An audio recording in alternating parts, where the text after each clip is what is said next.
អាដាមបណ្ឌិតសោមពិសិដ្ឋអញ្ជើញដឹកនាំដង្ហែក្បួនបុណ្យវិសាខកម្ពុជាឆ្ពោះទៅកាន់វត្តចរិយាវង្សជាមួយពុទ្ធបរិស័ទចូលរួមយ៉ាងច្រើនកក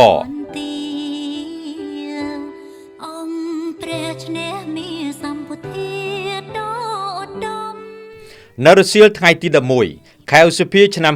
2025នេះអាដាមបណ្ឌិតសោមពិសិដ្ឋអភិបាលនៃគណៈអភិបាលខេត្តកែបរួមជាមួយអាដាមលោកជំទាវសមាជិកក្រុមប្រឹក្សាខេត្តលោកស្រីអភិបាលរងខេត្តមន្ត្រីរាជការជុំវិញខេត្តលោកគ្រូអ្នកគ្រូសិស្សសានុសិស្សនិងពុទ្ធបរិស័ទជិតឆ្ងាយយ៉ាងច្រើនកកបានរៀបចំពិធីដង្ហែបុណ្យវិសាខកម្ពុជាទៅកាន់វត្តចរិយាវង្សស្ថិតនៅភូមិអូក្រសាសង្កាត់អូក្រសាក្រុងកែបខេត្តកែបអាដាមបណ្ឌិតសោមពិសិដ្ឋគូបញ្ជាក់ថារដ្ឋាភិបាលកម្ពុជាក្រោមការដឹកនាំរបស់សម្ដេចមហាបវរធិបតីហ៊ុនម៉ាណែតនាយករដ្ឋមន្ត្រីនៃព្រះរាជាណាចក្រកម្ពុជាបានយកចិត្តទុកដាក់ខិតខំអភិវឌ្ឍវិស័យព្រះពុទ្ធសាសនាឲ្យមានភាពរីកចម្រើន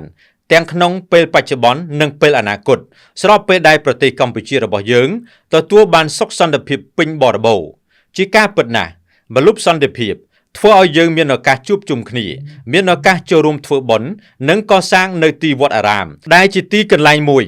ជួយបណ្ដុះបណ្ដាលផ្ដល់នូវចំណេះដឹងការអប់រំបញ្ញាស្មារតី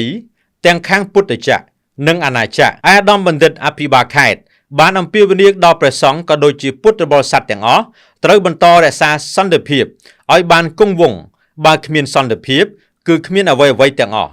ដូចនេះសន្តិភាពគឺសំខាន់ណាស់សម្រាប់ប្រទេសកម្ពុជារបស់យើង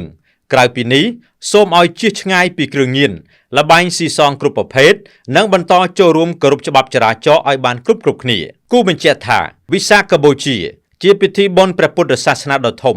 ដែលបង្ហាញពីការគោរពរំលឹកដល់ព្រឹត្តិការណ៍សំខាន់ៗនៃព្រះសម្មាសម្ពុទ្ធព្រះសមណគោតមគឺរំលឹកដល់ថ្ងៃដែលព្រះអង្គប្រសូតត្រាស់ដឹងនិងចូលព្រះនិព្វាននាថ្ងៃពេញបរមី15កើតខែវិសាខនេះឯងបុណ្យវិសាខកម្ពុជាគឺជាបុណ្យដ៏ធំមួយក្នុងព្រះពុទ្ធសាសនា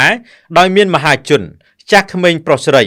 ទៅជួបជុំគ្នាអ៊ូអរដោយនាំយកនៅគ្រឿងសក្ការៈបូជាមានទៀនធូបការភ្ញីនិងប្រទីបជ្វាលាតូចធំអុជបំភ្លឺប្រងព្រាតនៅគ្រប់វត្តអារាមដោយភាពរីករាយនិងជ្រះថ្លាបំផុត